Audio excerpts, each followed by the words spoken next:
네, 이 시간 성령으로 시작하는 한 해 이 말씀으로 은혜를 나누고자 하겠습니다. 지금 우리 교회는 성령의 바람이 불고 있습니다. 여러분 그 사실을 믿으십니까? 네. 이 성령의 바람을 불어주실 주님께 너무나도 감사합니다. 그런데 우리는 하나님의 불어주시는 성령의 바람을 느끼지 못할 때가 있지 않습니까? 아니면 여러분 성령의 바람 느낄 때가 많이 있습니까? 그게 아니면 느끼지 못할 때가 많이 있습니까?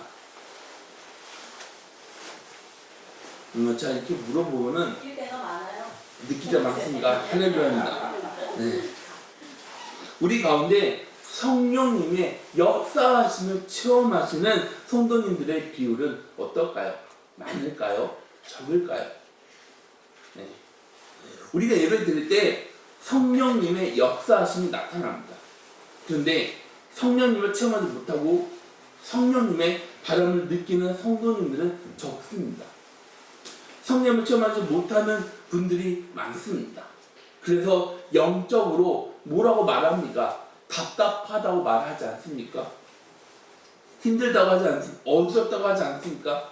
혼란스럽다고 말하지 않습니까? 그래서 이렇게 말하는 게 아닙니까? 목사님, 저는 너무나도 답답합니다. 다른 사람들은 성령의 역사하심을 경험했다는데 저는 그런 경험이 없어서 너무나도 답답해합니다. 그런 분들 오늘 말씀을 주의 깊게 들으시길 바랍니다. 오늘 말씀은 영적으로 답답하고 메마르고 좌절에 빠진 분들에게 하는 말씀입니다.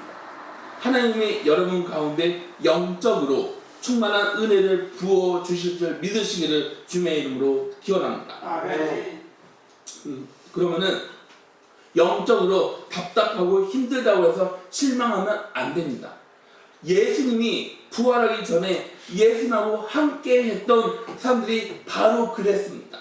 그 사람들 상태는 우리보다 훨씬적으로 심각했습니다. 많이 추우신 것 같은데 히터를 넣어주세요. 예수님의 부활을 체험하기 전만 해도 예수님의 제자들 상태는 어떻습니까? 절망적이지 않습니까? 그럼 왜 절망입니까? 예수님의 제자들은 죽음이라는 그런 두려움, 실패라는 좌절감, 예수님을 배신했다는 죄책감으로 다락방에 숨어 있었습니다. 예수님의 시신 누가 수습했습니까? 아리마대 요셉하고 니고데모가 수습하지 않았습니까? 그걸 보면서 제자들은 모든 것들이 다 끝났다고 생각했을 것입니다. 그런 상태인데 기도가 되겠습니까? 찬양이 되겠습니까? 안 됩니다. 예수님하고 함께 3년이라는 시간을 함께 했습니다. 그런데 이제는 예수님이 우리 없고 죽었다고 생각합니다. 제자들은 어떻게 살아가야 하는지 막막합니다. 후회하는 제자들도 있지 않았을까요? 지금의 제자들에게는 대책이 없고 소망이 없었습니다. 그래서 제자들은 숨을 죽이고 다락방에 숨어 있는 제자들 마음은 어떨까요? 슬픔으로 가득 차 있지 않았겠습니까? 이게 바로 예수님의 부활 전의 제자들 모습이라는 것입니다.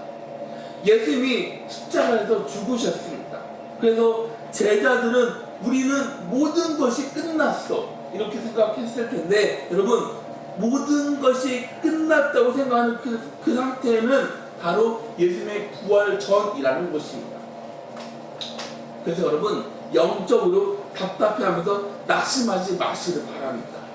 부흥이 임하기 전에는 누구에게나 영적으로 답답함이 있습니다.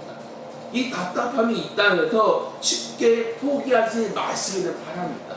부흥은 여러분 눈 앞에 있습니다. 제자들 모습 한번 보세요. 부활한 예수를 만나고 난 다음에 어떻게 변합니까? 완전하게 달라지지 않았습니까? 부활한 예수를 만나기 전에는 제자들에게는 변화가 없었습니다. 마리아도 부활한 예수를 만나기 전까지만 해도 상태가 어떻습니까? 슬퍼하지 않나요? 그래서 마리아가 예수님의 무덤으로 갈 때 상태는 슬픔이 가득한 상태이지 않습니까? 그런데 예수님의 시신이 없어졌습니다. 그걸 본 마리아는 두려웠습니다. 그럼 왜 두려워합니까? 예수님의 부활을 조금도 생각하지 못했다는 것입니다. 그럼 마리아가 부활한 주님을 만난 다음에는 어떻게 변합니까? 감격하지 않습니까? 그리고 제자들한테 가서 예수님의 부활 소식을 안고 달려가는 마리아 얼굴은 어떻습니까? 화난 그 자체이지 않습니까? 그럼 어떻게 해서 이렇게 바뀔 수 있었을까요? 부활한 예수님을 만나게 되면 이렇게 삶이 완전하게 바뀌게 되는 것입니다. 제자들은 누구를 두려워합니까? 유대인들을 두려워하고 있습니다. 사람들을 두려워하고 있습니다. 그래서 숨는 것이 아닙니까? 그리고 문을 어떻게 합니까? 잠그지 않았나요? 제자들 문을 잠근 게 아니라 제자들의 마음을 잠갔다는 것입니다. 그럼 왜 그렇게 했습니까? 제자들에게는 두려움이 있었습니다. 제자들에게는 실패했다는 죄책감으로 마음을 잠가버렸습니다. 그런 제자들을 향해 예수님께서 나타나서 뭐라고 말합니까? 21절 말씀입니다. 예수께서 또 이르시되 너에게 평강이 있을지어다. 아버지께서 나를 보내신 것 같이 나도 너희를 보내노라. 예수님께서 그렇게 말할 때 제자들 마음은 어땠을까요? 벅차서 가슴이 터지러 하지 않았을까? 그래서 가슴아 제발 진정해, 가슴아 나대지마, 이런 말이 나오지 않았겠습니까? 부활한 예수님은 제자들한테 뭘 줍니까? 바로 사명을 줍니다. 21절에 아버지께서 나를 보내신 것 같이 나도 너희를 보내노라. 제자들은 이렇게 생각합니다. 예수님이 우리를 용서해 줄까? 아무리 예수님이라 해도 우리를 용서해 주지 않을 거야. 그럼 왜 그렇게 생각했을까요? 우리는 예수님을 배신했어. 우리는 예수님을 버렸어. 우리는 용서받을 자격이 하나도 없어. 그래서 용서받기 어렵다고 생각합니다. 그런데 예수님께서는 어떻게 하십니까? 제자들의 반응하고 다른 반응을 보이지 않습니까? 예수님의 반응은 제자들을 다시 보낸다고 말합니다.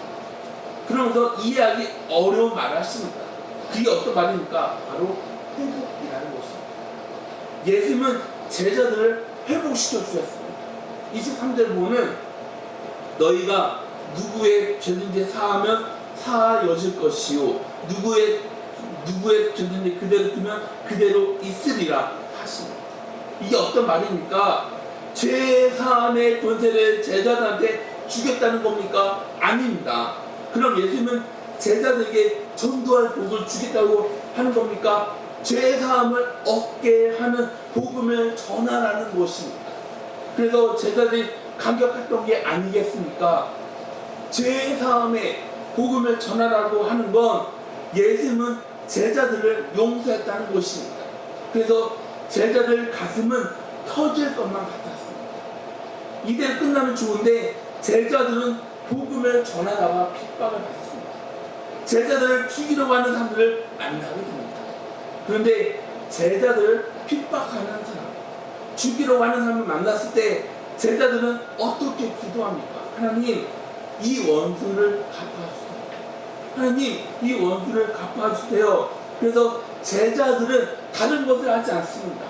제자들은 핍박당하면 핍박당하는 대로, 죽이려고 하면 죽임을 당했다는 것입니다. 그러면서 제자들은 사람들한테 뭐라고 말합니까?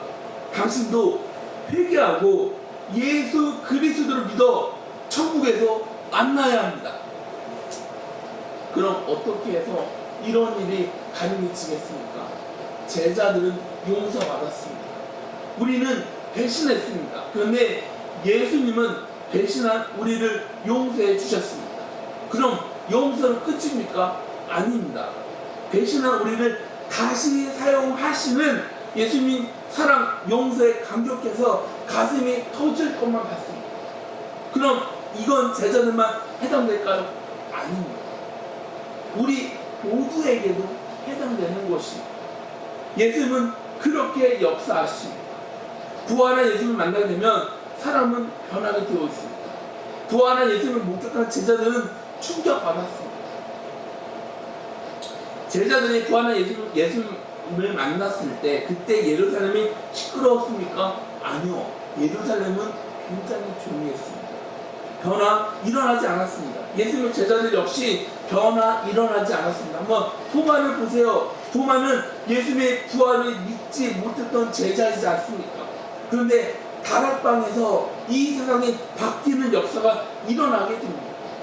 그럼 예수님의 계획은 부활한 예수님을 전하면 끝입니까? 아닙니다. 예수님의 계획은 거기에서 멈추지 않았습니다. 예수님의 부활 사건은 엄청난 사건의 시작입니다. 진짜 사건이라는 것입니다. 그럼 하나님이 이루는 역사는 뭡니까? 바로 성령의 부음이라는 것입니다. 그럼 예수님은 배신했던 제자들을 왜 다시 사용하겠습니까? 예수님이 십자가에서 죽었을 때 무섭다고 도망쳤던 나약한 제자들입니다. 그런 제자들을 주님께서는 왜 다시 사용합니까? 여러분을 배신한 사람들을 믿을 수 있습니까? 여러분 배신한 사람들을 다시 믿고자 그 사람한테 이 일을 맡길 수 있습니까? 다시 사용할 수 있습니까? 죽어 쫓겨나도 못합니다. 우리는 그렇게 할 수가 없습니다. 그런데 예수님께서는 실패한 사람을 다시 사용하는 계획이 있다는 것입니다. 그럼 예수님의 계획은 뭡니까? 바로 성령님이라는 것입니다. 22절에 뭐라고 합니까? 이 말씀을 하시고 그들을 향하사 숨을 내쉬며 이르시되 성령을 받으라. 제자들은 두려워했습니다. 그럼 제자들이 두려워한 이유가 뭡니까? 우리는 예수를 버렸습니다. 예수를 버려서 제자들은 좌절했던 것이 아닙니까? 죄책감으로 무너졌습니다. 예수님으로부터 지적을 받을까봐, 예수님으로부터 혼날까봐, 예수님이 우리를 용서해주지 않을까봐 그런 제자들은 예수님이 누구를 보내줍니까? 바로 성령님을 보내주십니다. 성령님으로 제자들을 들어쓰려고 하는 계획이 있다는 것입니다. 네, 예수님의 계획은 성령님의 제자들을 통해 역사하는 것입니다. 제자들이 해야 하는 일은 다른 것이 아닙니다. 그럼 제자들은 뭘 해야 합니까? 바로 순종이라는 것입니다. 이론적으로 보면 제자들은 준비된 사람들입니다. 그럼 뭐가 준비됐습니까? 우리가 볼 때 제자들은 준비가 아니라 실패이지 않습니까? 여러분, 제자들에게는 뭐가 있습니까? 실패하고 좌절이 있습니다. 제자들은 철저하게 실패하고 좌절을 맛보는 사람들이라는 것입니다.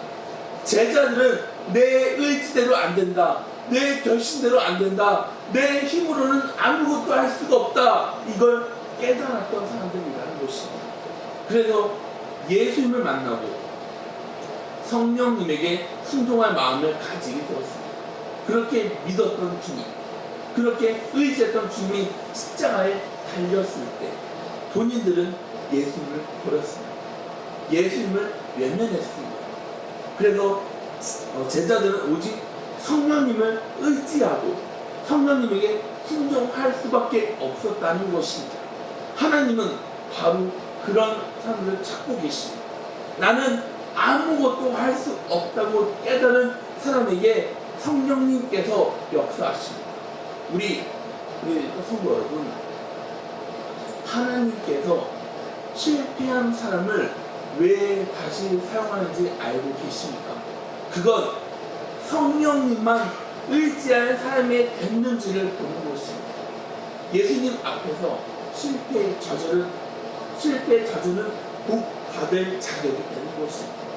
20세기 초반 오순절 운동을 일으킨 스미스 리글스 워스 목사님은 사람들이 구원 받았습니다. 사람들은 병 고침을 받았습니다. 죽었던 14명이 워스 목사님으로 기도를 통해서 일어났습니다. 그런데 워스 목사님은 어린 시절에 가난했습니다. 공부 제대로 못했습니다. 제 아내는 저를 많이 도와줬지만 저는 성공하지 못했습니다. 그런데 제 아내는 항상 저한테 뭐라고 말하냐면 당신은 할 수 있습니다. 저는 당신의 설교를 원합니다. 이렇게 말했다고 합니다. 저는 노력했습니다. 할 수 있는 거 다 사용해봤습니다. 제 아내의 바람, 저를 향한 사랑, 제 아내의 소망이 틀렸다고 할 수는 없습니다. 그런데 저는 설교하러 올라가기만 하면 그동안 적었던 설교를 하지 않고 저는 설교를 못하겠습니다. 저 대신 다른 분이 하면 좋겠습니다. 이런 일이 한두 번이 아니었습니다. 여러 번입니다. 그런데 이상한 건 저는 사람들에게 예수님 영접하는 건 잘합니다. 제 아내는 설교하는 동안 제가 어린아이를 돌보는 것을 잘합니다. 저는 그런 일을 굉장히 좋아합니다.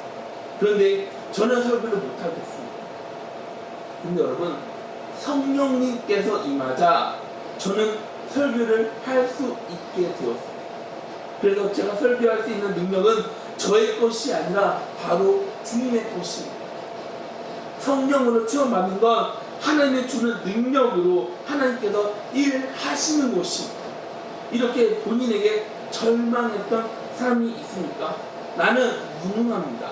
나는 아무것도 아닙니다. 그래서 여러분은 준비된 사람이라는 것입니다. 오직 성령으로 역사하시는 예수님만 바라보시기 바랍니다. 성령님께서 강림했을 때 제자들만 아니라 온 예루살렘이 뒤집어집니다.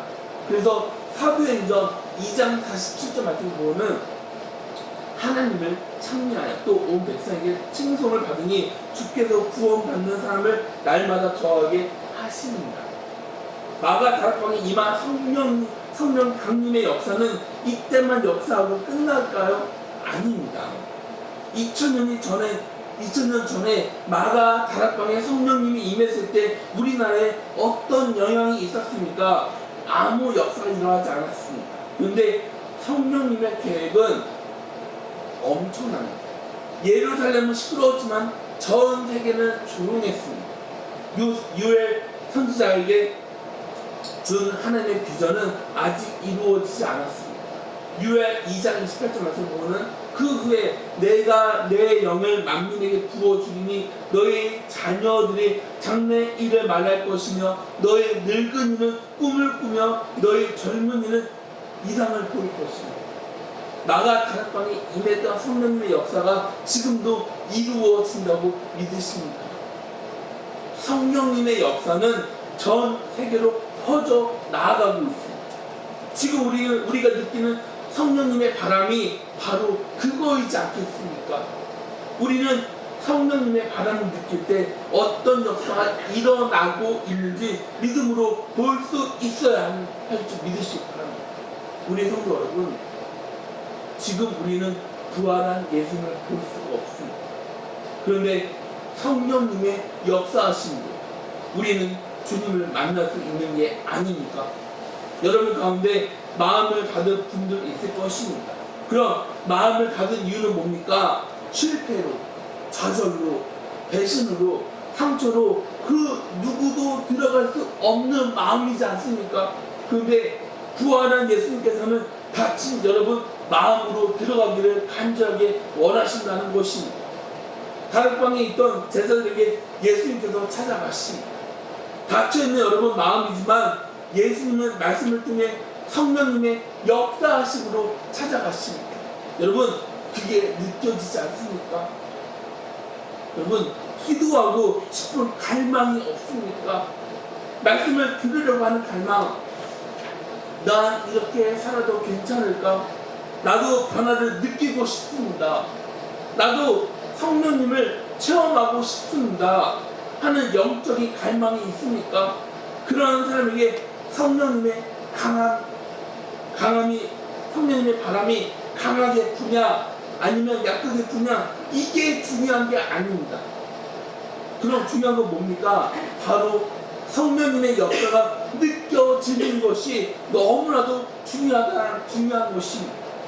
성령님이 내 안에 계시지 않으면 어떻게 기도의 갈망, 말씀의 갈망, 삶의 변화 갈망이 있겠습니까?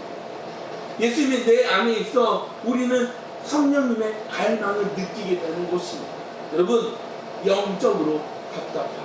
그게 바로 성령님의 역사라는 것입니다. 우리는 그걸 분별할 줄 알아야 합니다. 우리 안에 예수님께서 오셨습니다. 그래서 우리에게 성령님의 향한 갈망이 있는 것이 아닙니까? 여러분 한번 기도를 해보세요. 성경을 읽어보세요. 두려움 가운데 믿음이 생기고 위로가 느껴지고 평안이 느껴지지 않습니까? 그래서 우리는 예수님 저를 만나주세요. 이게 아니라 주님 감사합니다. 주님 환영합니다. 이렇게 기도를 해야 되지 않겠습니까? 우리가 부활한 예수님이 나와 함께 한다는 것을 깨닫는 그 순간 성령님은 나에게 역사하시는구나. 성령님의 바람을 느끼는 순간 강력한 성령님의 역사가 시작될 줄 믿으시기 바랍니다. 성령님의 바람을 느끼면 여러분의 은혜의 강에 서 있는 것입니다. 여러분에 있는 답답함은 다른 것이 아닙니다. 그럼 뭡니까? 바로 성령님의 바람이라는 것입니다. 갈급해하는 성령님의 바람이라는 것입니다. 부활한 예수를 모시고 살아가는 성도 삶의 끝이라고 말하는 순간 새로운 삶이 시작될 줄 믿으시기 바랍니다. 죽음의 세력은 우리한테 뭐라고 말합니까? 난 끝났다고 말합니다.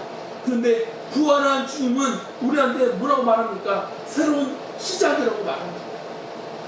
욥기를 보면은 욥기 친구 엘리바스가 욥한테 뭐라고 말합니까? 하나님을 원망하라는데 욥은 엘리바스 말을 듣고 뭐라고 말합니까? 욥기 23장 10절 말씀에 보면 그러나 내가 가는 길은 그가 아시나니 그가 나를 발견하신 후에는 내가 순금같이 되어 나오리라. 여러분 고난은 끝이 아닙니다. 고난은 하나님의 훈련 과정 중에 정금같이 나오게 하는 시작의 과정이라는 것입니다. 신명기 32장 11절 말씀 보면 마치 독수리가 자기의 보금자리를 어둡게 하며 자기의 새끼 위에 노풀거리며 그의 날개 펴서 새끼를 받으며 그의 날개 위에 그것을 얻는 것 같이 하나님께서는 우리를 사랑하십니다. 그래서 독수리가 새끼 독수리에게 날개짓을 가르쳐 주는 것처럼 하나님께서는 우리를 훈련시켜 주십니다. 팔자를 믿는 사람들, 운명을 믿는 사람들은 힘들면 견딜 수가 없습니다. 그런데 창조주이신 주님을 믿는 사람, 부활한 주님을 믿는 사람들은 고난의 훈련이라는 것을 알게 됩니다. 부활한 예수님은 여러분을 기다리고 계십니다. 그럼 우리는 뭘 해야 될까요? 부활한 예수님을 생명의 주님으로 영접해 나아가야 하는 것입니다. 여러분 위선자라고 아십니까? 위선자 국민이 뭡니까? 말씀대로 살아가지 못합니다.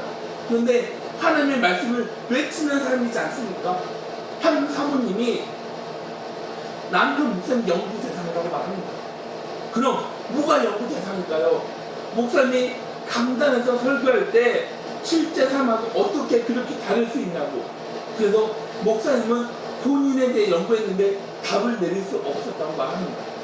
멀리 있는 사람은 속일 수 있습니다. 그런데 가까이 있는 사람하고 아내는 저의 그런 모습을 보고 실망하면서 안타까워하지 않겠습니까? 그래서 이 목사님은 저는 자격이 없습니다. 자격 없는 저를 강단에서 내려주세요. 이렇게 기도를 몇 번이나 했다고 말하는지 모릅니다. 그럴 때 하나님께서는 저한테 그렇게 말씀하시더라고 합니다. 죽어. 저 자신에 대해 절망하지 않으면 저는 죽음을 받아들이지 않았을 것입니다. 그런데 문제는 여전히 남아있습니다.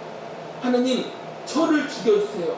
하나님 저를 죽여주세요. 이렇게 기도하지만 제 자아는 그대로 남아있습니다. 그런 저에게 하나님은 로마서 6장 11절 13절 통해 제 눈을 열어주셨습니다.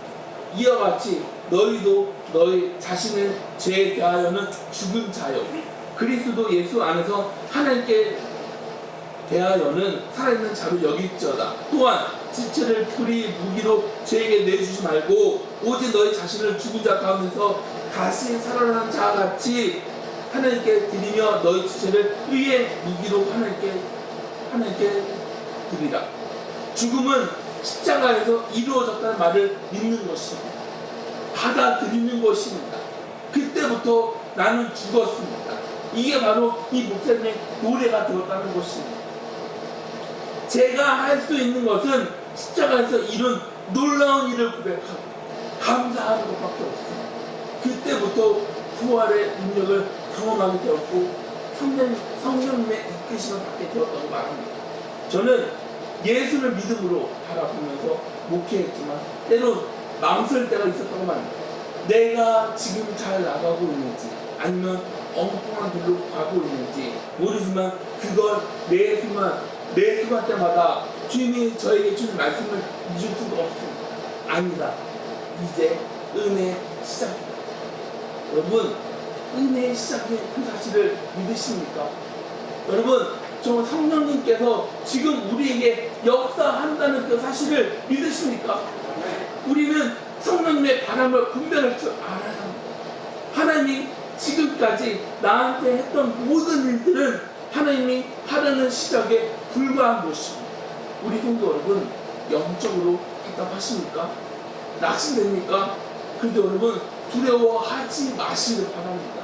지금 우리에게 엄청난 하나님의 역사가 기다리고 계십니다. 우리가 생각하지 못하는 그런 일이 우리에게 다가오고 있는 그 사실을 믿으시길 바랍니다. 들었습니다. 그런데 우리가 들은 게 실제로 어떤 건지 마음에 그리지 못했던 하나님의 역사, 온 세계 가운데 부어버리는 하나님의 놀라운 부흥의 역사가 불지 않겠습니까? 여러분, 태풍이 불기 전에 바람은 어떻습니까? 잔잔하지 않나요? 조용합니다. 일반 바람하고 다릅니다. 지금 하나님이 우리 가운데 그렇게 역사하십니다. 우리 성도 여러분, 지금 여러분의 삶은 어떻습니까? 영적으로 답답하십니까? 들었습니다. 그런데 내가 뭔가 잡혔다는 실체가 없습니까? 그럼 부활한 예수님께서 내 안에 들어오셨는지, 내 안에 오셨는지를 먼저 확인해 보시기 바랍니다. 나한테 성령님의 역사하심이 느껴진다면, 나한테 성령님의 바람이 부는 것을 느낀다면 주님 앞으로 나아오시기 바랍니다. 여러분, 우리는 2024년에 어떻게 살아오셨습니까? 내 생각대로 살아오셨습니까? 내 방법대로 살아오셨습니까? 내 고집대로 살아오셨습니까? 근데 여러분, 내 생각이 가득 차 있으면, 내 생각이 꽉 차 있으면 하나님은 우리한테 아무리 뜻을 부어준다 해도 하나님의 주는 뜻을 우리는 받아들일 수 없게 됩니다. 그럼 왜 받아들일 수 없을까요? 우리가 너무나도 강합니다. 그런데 여러분, 우리 안에는 성령님이 계시지 않습니까? 성령님이 우리 안에서 역사하십니다. 그럼 우리는 우리한테 있는 생각을 내려놓고 하나님이 우리한테 부어주는 뜻을 받아들여야 되지 않겠습니까? 2025년도에는 우리가 그렇게 살아가기를 원합니다. 성령님이 인도하는 대로 순종해 나아가는 2025년이 다 되시기를 주님의 이름으로 축원합니다. 같이 기도하시겠습니다. 성령으로 역사하시는 부활의 주님, 저를 주님의 능력으로 인도하여 주시옵소서. 주님은 강한 팔로 우리를 그렇게 인도해 주십니다. 우리는 인생의 끝이라고 느낄 때가 너무 많이 있지만 그때 주님의 은혜로 놀라운 삶이 시작될 줄 믿습니다. 주님, 제 삶을 온전하게 주께 맡깁니다. 실망 가운데, 좌절 가운데, 낙심 가운데, 두려움 가운데 있는 저를, 우리를 주님께서 인도해 주시옵소서. 예수님의 이름으로 기도드렸습니다. 아멘. 다 같이 함께 일어나서 찬송가 185장 찬양 드리시고 축도하심으로 오늘 오전 기도를 마치겠습니다.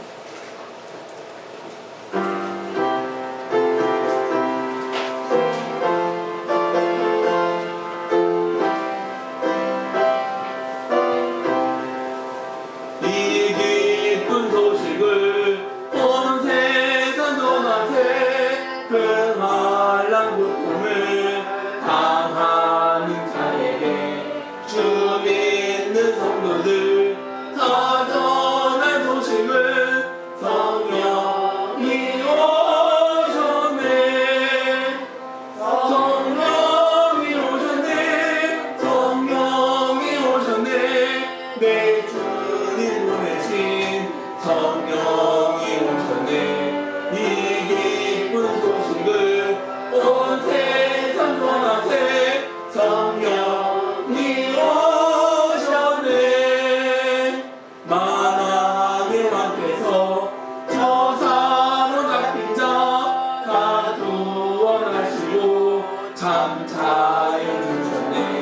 승리의 노래가 온 성에 들리니 성령이 오셨네.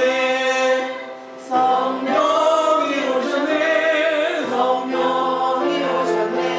내 주님 보내신 성령이 오셨네. 이 기쁜 소식을 온 세상 전하세. 성령이 오셨네. 한없는 사랑과 그 크신 은혜를 늘 의심하면서 안 믿는 자에게 내 작은 입으로 곧 증언하리니 성령이 오셨네. 성령이 오셨네. 성령이 오셨네. 내 주님 보내신 성령이 오셨네. 이 기쁜 소식을 온 세상 전하세. 성령이 오셨네. 아멘. 여호와는 내게 복을 주시